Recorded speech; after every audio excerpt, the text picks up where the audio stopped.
Авар қағанаты туралы не білеміз? Одан біз қандай сабақ ала аламыз?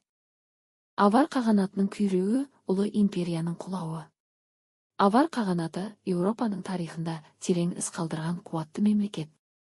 Карпаттан Адриатикаға дейінгі кең байтақ аумақты иемденген бұл қағанат бір кезде Еуропадағы ең күшті империялардың бірі болды.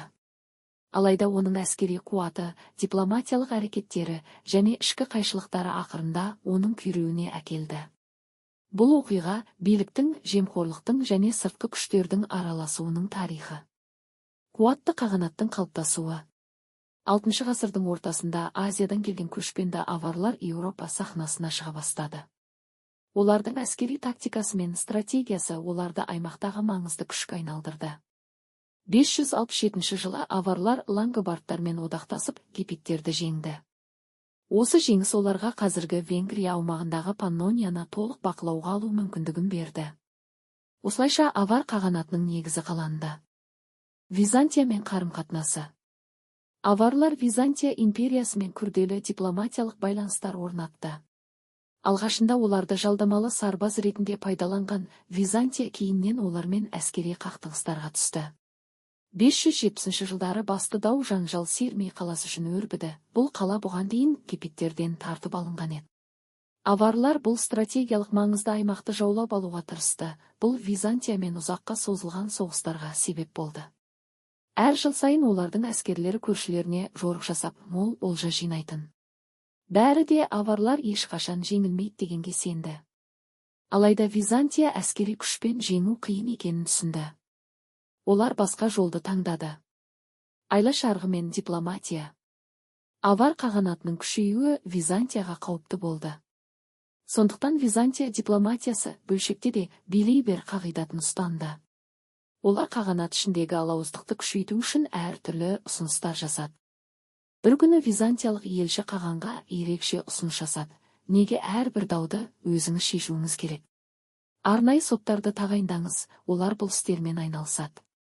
Ал сіз маңызды мемлекеттік істерге көбірек көңіл бөлесіз, деді ол. Бұл ұсыныс қағанға ақылға қонымды көрінді. Және ол жаңа сот жүйесін құруға келісім берді. Бірақ уақыт өте келе, бұл соттар параға сатылып, әділетсіздік пен жемқорлықтың кең таралуына келді. Халықтың билікке деген сенімі әлсірей бастады, ал қағанаттың ішкі тұрақтылығы шайқалды.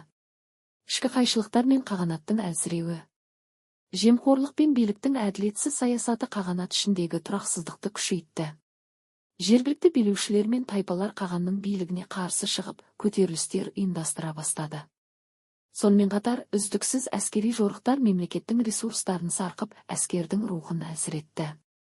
626 жылы Константинопольді қоршау сәтсіз аяқталып, бұл оқиға аварлардың әскери беделіне ауыр соққы болды. Ұлы империяның құлауы.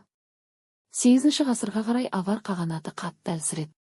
Франктер мен славяндар қағанаттың шекараларына қысым көрсете бастады. Ішкі алауыздықтар мен жемқорлық мемлекеттің беріктігін бұзып, оны бір тұтас мемлекет ретінде ұстап тұру мүмкін болмай қалды.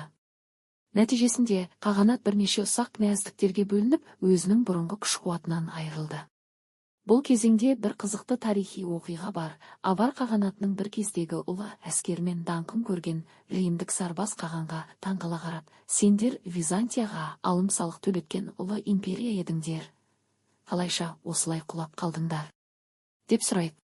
Сонда қаған ауыр күрсініп, бәрі жемқорлықтан, деп жауап береді. Бұл жауап қағанаттың құлдырауының түпкі себебін айқын көрсетеді. Қорытынды, авар қағанатының тарихы қуатты мемлекеттің ішкі тұрақсыздық, жемқорлық және сыртқы қысым салдарынан қалай күйрейтінінің айқын мысалы. Бұл оқиға бізге көп ұлтты мемлекеттерді басқарудың қиындығын және ішкі бірліктің мемлекеттің өміршеңдігі үшін қаншалықты маңызды екенін көрсетеді. Ежелден келе жатқан әдістің желі қай жақтан соғып тұрғанын байқаған шығарсыздар. Ұнап жатса каналға тіркеле кетсеңіздер. Және де лайк басып пікір қалдырсаңыздар нұр үстіне нұр болар еді.